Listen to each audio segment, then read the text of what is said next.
کمزوری پر بات کرتے ہوئے یہاں تک آیا ہوں، حکومت پر بات کرتے ہوئے یہاں تک آیا ہوں. میرا انداز یہ ہے کہ میں تقریر کرتے ہوئے جاتا ہوں، میرا رب کہاں تک لے کر جاتا ہے جاتا رہتا ہوں. اللہ تعالیٰ جہاں روک دیتے ہیں وہ رک جاتا ہوں.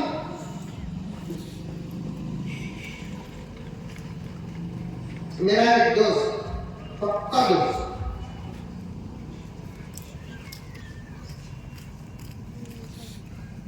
اپنی بیوی پر کبھی میرے ساتھ ہفتے ہو کر فون آتا تو انہیں جس انداز سے بات کرتا تھا میرا خون کھولتا. لیکن ابھی اتنا پرانا نہیں ہوا جس کی وجہ سے میں ان سے ڈانٹوں یا دوستی کٹ کروں. سدھارنے کا اسلام نے طریقہ بھی سکھایا. حضرت مولانا قاسم العلم والخیرات قاسم نانوتوی رحمۃ اللہ علیہ کے مجلس میں ایک خان صاحب آتے تھے، نواب صاحب آتے تھے جو فل سے پہنتے تھے، سونے کے گلے کے مالے، ہاتھ کے کڑے، 600-700 انگوٹھیاں. آگے ہمارے نوجوانوں کی پینٹی نہیں. اس زمانے میں علماء کرام کم تھے.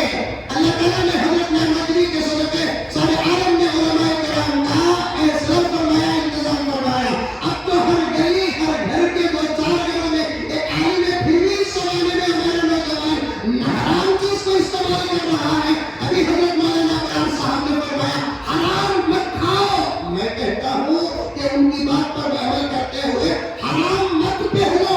حرام کھانا جتنا بڑا گناہ ہے، حرام پہننا بھی اتنا ہی بڑا گناہ ہے.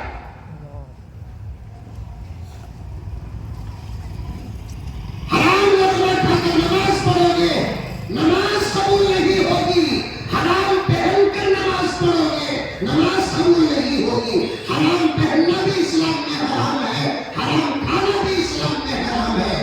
اللہ اکبر. سونا چاندی کا استعمال کرنا مردوں پر ایسے ہی حرام ہے جیسے حرام کھانا حرام ہے. صرف انگوٹھی کی ایک اجازت ملتی ہے، وہ بھی 4 گرام کی حد تک، اس سے زیادہ نہیں. میں ایک مرتبہ تقریب میں بولا 4 گرام سے زیادہ انگوٹھی پہننا نہیں. ایک پڑھے لکھے صاحب نماز کے بعد آ کر بحث کرنے لگے. وہ دن کو حضرت 4 گرام سے زیادہ پہننا نہیں. میں میرا بھی ہے حدیث میں، فقہاء نے حدیث کو اجتہاد کر کے نکالا مسئلہ تو 4 گرام کا ہمارے زمانے میں وزن نکلا. 4 گرام تک پہننے کی اجازت نہیں کو حضرت ملی. سو یہ پڑھے لکھے لوگوں سے کتنا خراب ہوتا دماغ، اتنا ان پڑھوں سے نہیں ہوتا. نہیں،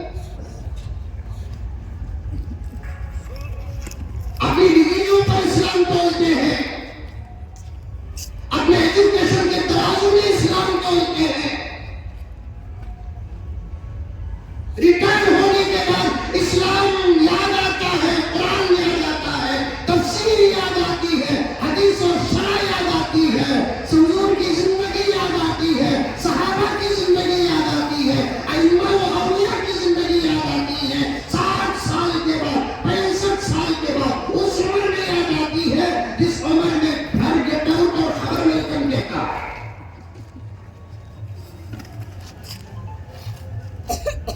اور ہم جانتے ہیں عمر جتنی بڑی ہو جاتی ہے دماغ اتنا کمزور ہو جاتا ہے. قرآن کو کہتا ہے وَمَن نُعَمِّرْهُ نُنَكِّسْهُ فِي الْخَلْقِ. ہم جن کو بڑی عمر دیتے ہیں ان کا دماغ بچپن بنا دیتے ہیں. ایک دم بڑی عمر والے کو بات جلدی سمجھ میں نہیں آتی.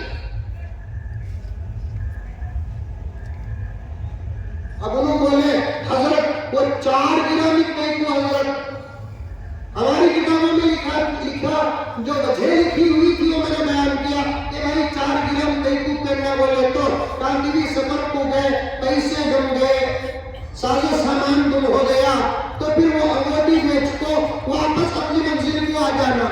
تو تب انہوں نے اعتراض کرے کہ وہ پیسہ حضرت 4 گرام کی انگوٹھی بیچ ڈالے تو حیدرآباد سے بنڈو کو جا سکتی کیا؟ وہی بولی ہاں وہ بھی مولی صاحب سے ٹکر لینا نہیں کبھی بھی. ہمارا منہ بند رہا تبھی کیا کی راز ہے، کھلیا تبھی کیا کی راز ہے، دیکھ کو دیکھ نہیں سکا نہیں رہے تبھی راز ہے، نہیں دیکھ کو دیکھ نہیں سکا رہے تبھی راز ہے۔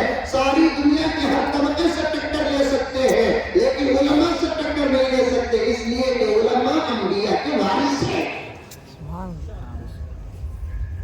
جن کے پاس قرآن ہو وہ لاجواب نہیں ہوتے، جن کے پاس حدیث ہو وہ لاجواب نہیں ہوتے، جن کے پاس سیرت مصطفیٰ صلی اللہ علیہ وسلم ہو وہ لاجواب نہیں ہوتے، جن کے پاس امام ابو حنیفہ کا خزانہ ہو وہ لاجواب نہیں ہوتے، جن کے پاس امام شافعی، امام مالک، امام احمد بن حنبل کا خزانہ ہو وہ لاجواب نہیں ہوتے۔ کبھی جواب دیتے ہیں کبھی جواب نہیں دیتے۔ اب انہوں نے فوراً اٹیک کیا، 4 گرام کی انگوٹھی پہننے کی اجازت، تھینک یو حضرت، میں بول رہا رستے میں اگر پیسے گم ہو گئے، سارا سامان اگر گم ہو گیا تو پھر بیچ کر اپنی منزل کو آ جانا۔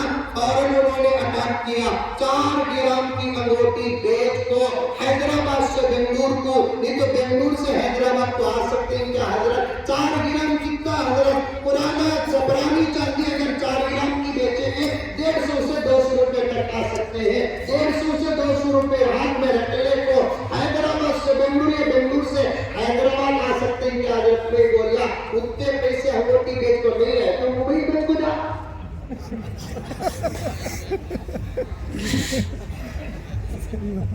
کیا کمرہ صاحب؟ اس زمانے میں موبائل نہیں تھا ورنہ موبائل کا حکم آ جاتا۔ انگوٹھی تھی، حرام پہننا حرام ہے، حرام کھانا حرام ہے۔ یہ دیکھیے کیونکہ بات میں کر رہا ہوں، متکلم میں ہوں تو اس لیے مثال پیش کر رہا ہوں۔ میرے پاس پیجامہ بھی ہے، میرے پاس جھکا بھی ہے، میرے پاس پاسپورٹ بھی ہے، ساکس بھی ہے، اندر بنیان بھی ہے، سر میں ٹوپی اور امامہ بھی ہے، اور یہ پورے کپڑوں میں کتنے ہزار تار ہیں اللہ بہتر جانتا ہے۔ کون ہے وہ مسلمان یا انسان جو تار گن کر کپڑے خریدتا ہے؟ قربان جاؤ، اسلام جو حفاظت کرتا ہے اس حفاظت پر قربان جاؤ، پیارے آقا کے پیغام پر قربان جاؤ۔ کتنا پاک بنانے کی کوشش کرتے ہیں، کتنا صاف رکھنے کی کوشش کرتے ہیں۔ پیارے آقا صلی اللہ علیہ وسلم نے فرمایا اتنے بڑے اور اتنے زیادہ لباس میں اگر ایک تار بھی تانا یا بانا کہتے ہیں، ایک تار بھی اگر حرام کا ہو اللہ تبارک و تعالی حرم کے اندر بھی اس کی نماز کو قبول نہیں کرتے۔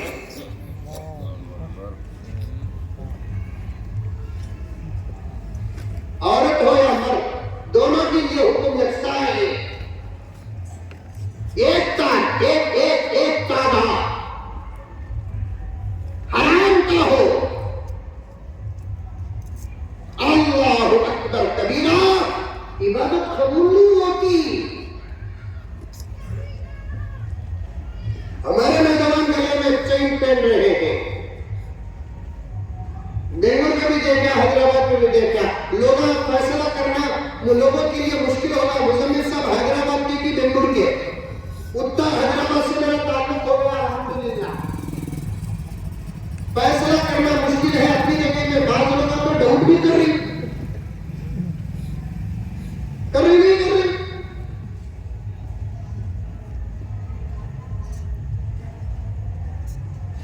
حیدرآباد میں بھی میری نوجوان ہوتا حال کے گلوں میں چین پہنتے ہیں، ہاتھوں میں براسلیٹ پہنتے ہیں۔ کم دولت مند ہے تو چاندی کا پہنتا، دولت مند ہے تو سونے کا پہنتا۔ لا حول ولا قوت الا باللہ۔ پیغمبر جان صلی اللہ علیہ وسلم ایک صحابی کے ہاتھ میں انگوٹھی دیکھتے ہیں، چاندی کے علاوہ کی دھات کی، چاندی کے علاوہ کی دھات کی انگوٹھی دیکھتے ہیں۔ بعضوں نے سونا کہا، بعضوں نے پیتل کہا، بعض محدثین فرماتے ہیں دو الگ الگ واقعے ہیں۔ ایک صحابی کے ہاتھ میں سونے کی انگوٹھی تھی، وہ روایت ہے، اور ایک صحابی کے ہاتھ میں پیتل کی انگوٹھی تھی، وہ روایت ہے۔ آقا نے اس صحابی جو قریب آ کر سلام عرض کرتے مصافحہ کے لیے ہاتھ بڑھاتے ہیں، آقا نے مصافحہ بھی نہیں کیا اور ان کے چہرے پر نظر بھی نہیں ڈالی۔ آقا نے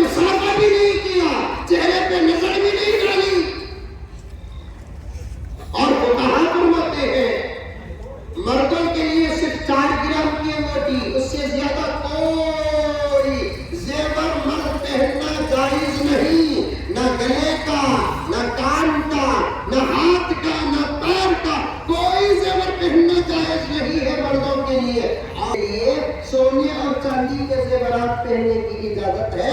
فقہا نے یہاں تک فرمایا اور مٹیریل کا بھی زیور اگر پہننا چاہتی ہے تو پہن سکتی ہے، لیکن تمام فقہا کا اس بات پر اتفاق ہے سونے اور چاندی کے علاوہ کا دھات ہے تو انگوٹھی عورت بھی نہ پہنے.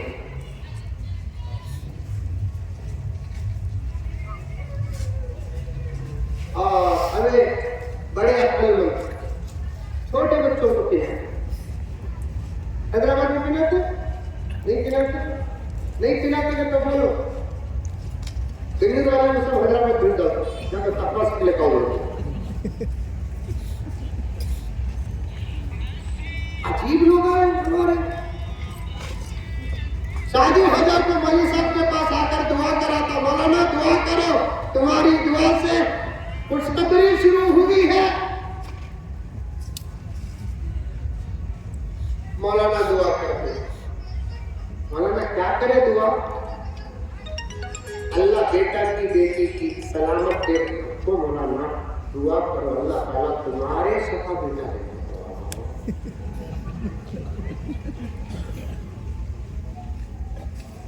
بیٹا کی بیٹی کے جو سلامت صحت اور عافیت عزت اور آبرو پروردگار بچہ بیٹا رندو بیٹی رندو اس سے بڑی دولت کیا ہو سکتی ہے؟